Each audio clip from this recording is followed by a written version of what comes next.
Makanya saya mohon siapapun yang mencintai agama ini harus banyak baca. Jangan nuruti emosi, kemudian emosi itu di atas namakan agama.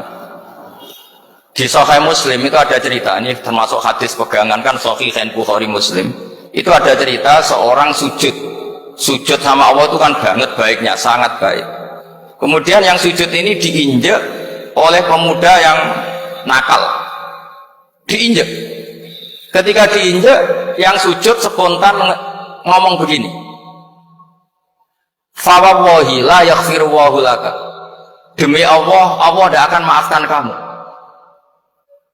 Di luar dugaan, tentu kalau nggak ada sanad, omongan ini normal karena nginjek orang apa? Sujud.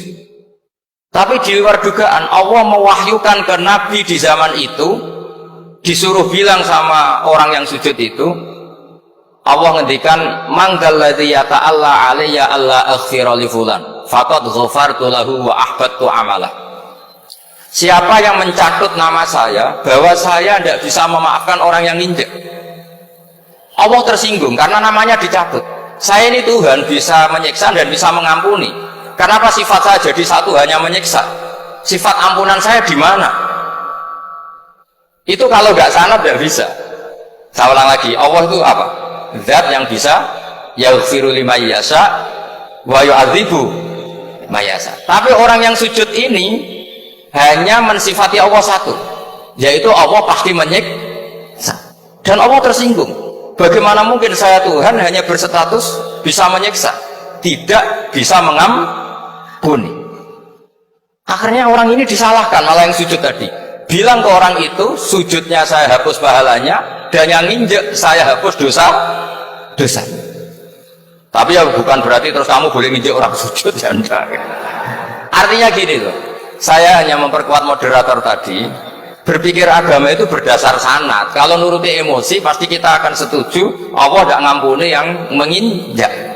Tapi berdasar sanad, berapa orang yang dulu melukai Nabi, bahkan punya niat membunuh Nabi, akhirnya ditobati oleh Allah Subhanahu wa ta'ala. Siapa yang nggak tahu cerita Suraqah, orang yang niatnya bunuh Nabi, ditobati Allah. Siapa yang nggak tahu cerita Khalid bin Walid, orang yang punya konsep untuk mengalahkan Nabi di perang Uhud, juga akhirnya masuk Islam dan diampuni Allah. Banyak lagi tokoh kafir yang dulu musuhi Nabi, akhirnya ditobati oleh Allah.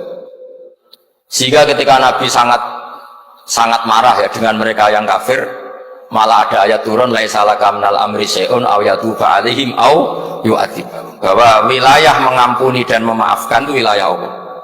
Tentu kita secara syariat akan mengatakan yang injak itu salah, pasti itu. Kalau yang injak itu pasti salah, yang kafir pasti salah.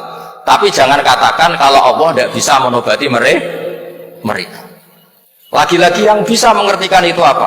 Sanad.